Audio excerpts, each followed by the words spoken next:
Olá, amigos, amigas.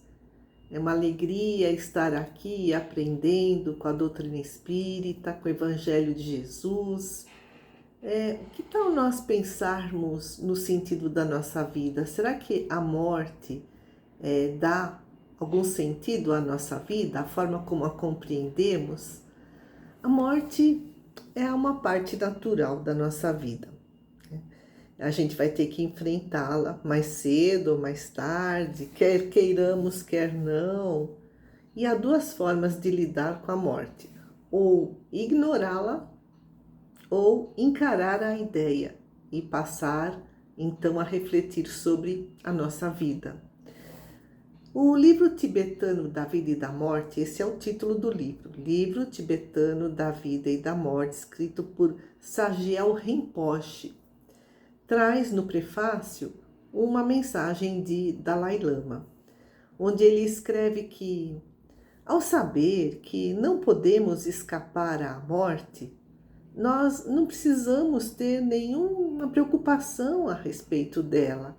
É como mudar uma roupa velha que já está muito usada, mas a morte não é um fim definitivo, porém ela, na maioria das vezes, é imprevisível, por isso nós precisamos tomar certas precauções.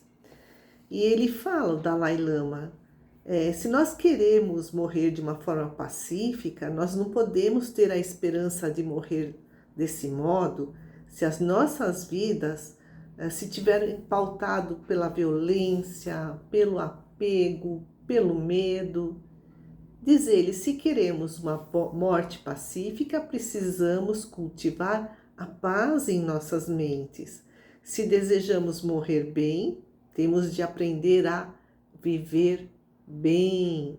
Aprender a viver bem. E o autor do livro tibetano da Vida e da Morte, o Rinpoche, nos dá um alerta. Ele diz que nós vivemos numa sociedade em que as pessoas consideram cada vez mais difícil demonstrar um simples afeto, entre si, e onde qualquer dimensão interior da vida, ou seja, essa introspecção sobre a nossa espiritualidade, passa despercebida quase por completo. Diz ele, não é de admirar que nos nossos dias, haja tanta sede de compaixão e da sabedoria que os ensinamentos espirituais podem oferecer. E ele também escreve que nos últimos 20 anos mudou-se muito a forma de encarar a morte, o luto, o cuidado com os enlutados. Surgiram muitos livros, muitas lives, muitas conferências, programas de rádio, TV, filmes abordando esse assunto, grupos de apoio, ou seja, houve uma maior abertura em relação a encarar a morte.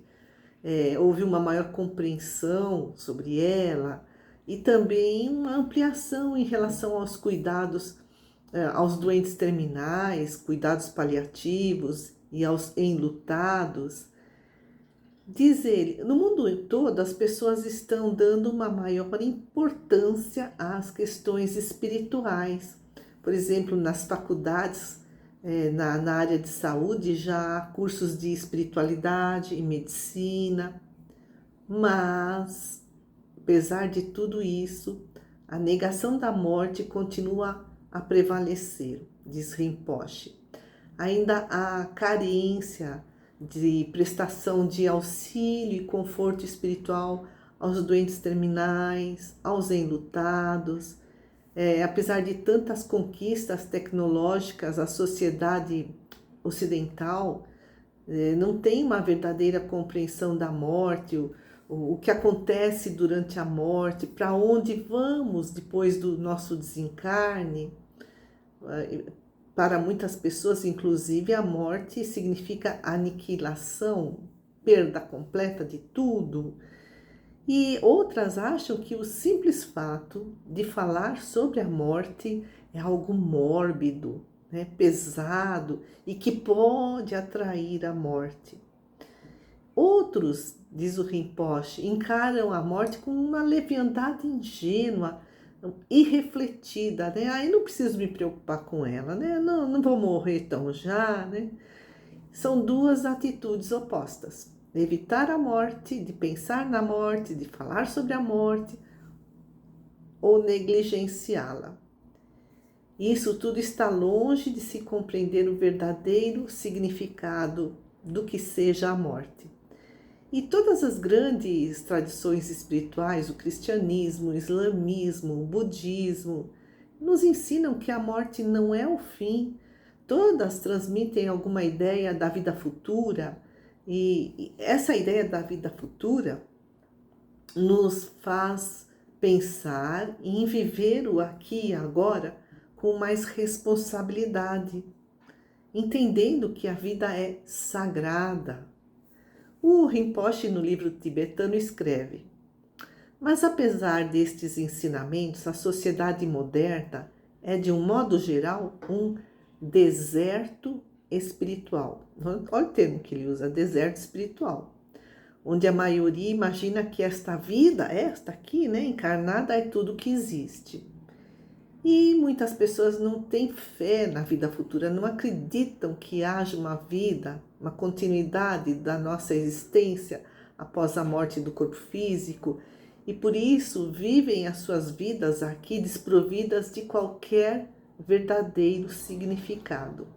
Não desenvolvem uma visão a longo prazo e por isso, olha o alerta do Rinpoche, saqueiam o planeta, né? Depredam o meio ambiente, vivem de forma egoísta e isso pode ser fatal para o futuro da humanidade.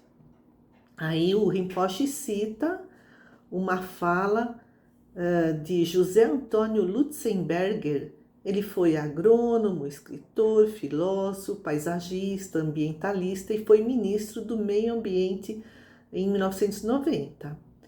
E o José Antônio Lutzenberger escreveu que a sociedade moderna industrial é como uma religião fanática. Derrubamos né, as árvores, envenenamos e destruímos todos os sistemas de vida do nosso planeta e com isso contraímos dívidas que os nossos filhos não serão capazes de pagar por conta da destruição do planeta. Agimos, diz ele, como se fôssemos a última geração do planeta e sem uma mudança radical no nosso coração, na nossa mente, na nossa visão, a Terra acabará como o planeta Vênus, carbonizada e morta. E o Rinpoche continua, né, complementa que o medo da morte e a ignorância da vida alimentam a destruição do nosso planeta, ameaçam toda a nossa existência. E ele também faz uma reflexão de que não há ironia maior que os nossos jovens são educados em todas as áreas da vida, mas não para a morte. A morte que é a chave, que detém todo o sentido da vida, né? Que nos leva a como viver o aqui e agora. Então, acreditar do fundo do coração que há uma vida depois desta vida nos leva a assumir uma atitude responsável perante a vida, perante a sociedade, perante o planeta. E o Rinpoche fala, aquele que não acredita na vida após a morte busca resultados imediatos, sem dar importância às consequências dos seus atos. E diz ele, será este o motivo para termos criado o motivo principal, né? Será este o motivo principal para termos criado o mundo brutal onde vivemos hoje? Um mundo com tão pouca verdadeira compaixão? E apenas o conhecimento espiritual, ele, né, assevera, é que nos permite, de fato, enfrentar e compreender a morte. E aí ele cita dois grandes pesquisadores que trouxeram luz nessa questão, né? Acrescentaram suas descobertas, seus estudos a esse nosso conhecimento espiritual. A psiquiatra Elizabeth Kübler-Ross que ela escreveu: com amor incondicional e uma atitude mais esclarecida, o morrer pode ser uma experiência pacífica e até transformadora. E outro estudioso que o Rinpoche cita é o Raymond Moody, que estudou regressão de memória, experiências quase-morte, em que ele, né, traz todo o estudo de que há vida depois da vida. Mas há um perigo, é o extremo oposto de algumas pessoas acharem que a morte é atraente e aí partem para o suicídio. Essa euforia, né? A morte então é um lugar maravilhoso, eu vou me matar para não sofrer mais aqui. É uma fuga da nossa responsabilidade perante a nossa própria vida. Então o Rinpoche fala, a morte não é nem deprimente, nem excitante. É um simples fato da vida. E, infelizmente, a maioria das pessoas só começa a pensar na morte quando está prestes a morrer. A maioria, né, das pessoas morre sem estar preparada para a morte, assim como viveram sem terem estado preparados para a vida. E o Espiritismo? O que nos ensina? Joana de Ângeles, no livro Vida e Imortalidade, traz uma mensagem que foi psicografado pelo Divaldo Pereira Franco, lá na Mansão do Caminho, no dia 27 de agosto de 2020, agora, né? Faz 2 anos. E esse artigo está lá no IDEM, informativo Dr. Eduardo Monteiro, na edição 328, julho-agosto de 2021. O IDEM são revistas virtuais, eletrônicas. Basta entrar no site, né, do Grupo de Estudo Espírita Dr. Eduardo Monteiro, e lá tem todas as publicações do IDEM atual, dos IDEMs anteriores. É uma revista fantástica, cheia de assuntos interessantíssimos, vale a pena consultar. Então, diz a Joana de Ângeles, o universo é um ser vivo, por isso precisa ser respeitado, por isso precisamos preservar o nosso planeta. Tudo, diz ela, tem uma vida imanente, tudo vibra no universo, desde os átomos até os anjos. A vida é uma bênção. E o homem alcançou a racionalidade, está na fase inicial da experiência criadora, mas que jamais cessará, porque não existe morte, apenas transformação. Nada perece, tudo está em movimento, mesmo que imperceptível, né? Esse movimento, né? Essa evolução que nos levará à conquista do reino dos céus, né? Com o esforço próprio. E diz a Joana, né? Os sentidos físicos são muito pobres para perceberem a grandeza e a majestade do fenômeno a que se chama vida. Na morte do corpo físico, os laços que unem o nosso espírito ao corpo físico, à matéria, são laços perispirituais, né? Se afrouxam e aí o nosso espírito se liberta dessa matéria. Então a Joana explica que a morte é uma fase de reestruturação dos valores do espírito. O espírito retorna às suas origens, envolto no perispírito, onde estão impressas as ondas vibratórias decorrentes do seu comportamento moral. E aí o espírito desencarnado vai para planos mais elevados ou repete a experiência numa nova encarnação. Então é necessário viver com ética, procurar desenvolver o intelecto, procurar desenvolver os valores morais. Joana escreve que a lei do amor é primordial. é a base de todas as demais leis, porque possibilita a ampliação do nosso conhecimento e, olha aqui ela fala, e possibilita o controle nas manifestações ambientais e sociais, que servem de escola para a conquista de si mesmo, já que é do interior que partem os impulsos e as emoções. Então, aqui ela vem ao encontro do que escreveu Rinpoche no livro tibetano, que é budista. A necessidade da compaixão para que o mundo seja mais feliz e a urgência da preservação do meio ambiente. E Joana escreve, essas leis, essas leis de Deus, cuja lei primordial é o amor, sustentam todas as outras leis, a lei do progresso, de justiça, de trabalho, de solidariedade.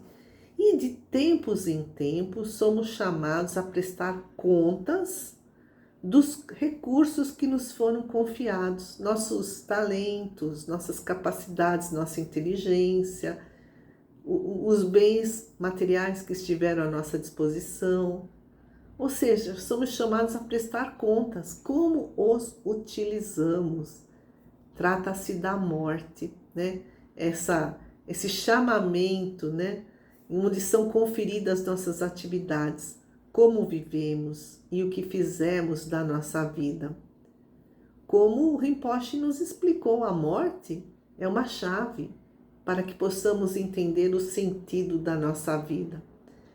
E a Joana também nos diz que, por outro lado, é natural que a gente sinta saudades do familiar, dos amigos que foram para a pátria espiritual, Essa saudade que fere os sentimentos, diz ela, pode e deve ser superada ante a certeza do reencontro que se dará oportunamente, quando também formos, mais cedo ou mais tarde, quando, como ela diz, quando da partida de quem ficou e agora seguiu ao mais além.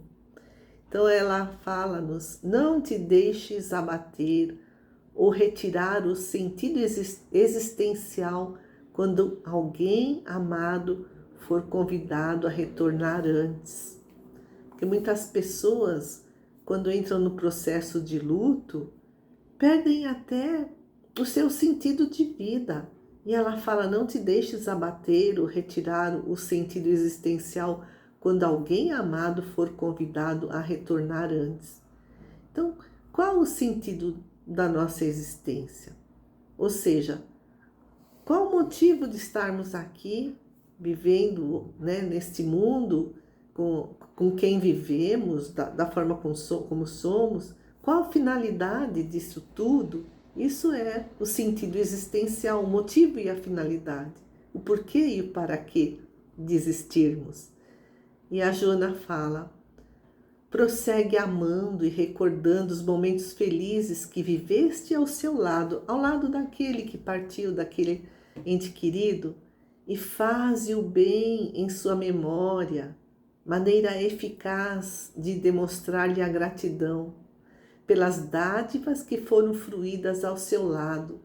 Então, uma forma de agradecermos por todo o carinho que essa pessoa querida nos proporcionou, nossos familiares e amigos que não estão aqui mais no plano material, é fazer o bem em memória deles. A Joana fala, a morte é inevitável, não a lamentes, nem a louves. Olha, como diz Rinpoche, a morte não é nem deprimente nem excitante, é um fato da vida. Joana diz, a morte é inevitável, é um fato da vida. Não a lamentes, nem a louves, Ela não é deprimente nem excitante. E diz a Joana, respeita e prepara-te para o teu momento, para essa nossa viagem para o lado de lá. Aí a gente pode retomar a fala do Rinpoche, que a maioria das pessoas só começa a pensar na morte quando está prestes a morrer. A maioria não se prepara para a morte, vive sem estar preparada para a vida. No entanto, a Joana nos convida a prepararmos-nos para o momento do nosso retorno à pátria espiritual. Como? buscando conhecimento, autoconhecimento, buscando fazer o bem. Então, nós, né? Como é que nós estamos nesse preparo? Amigos queridos, que a paz de Jesus esteja sempre em nossos corações. Muito obrigada.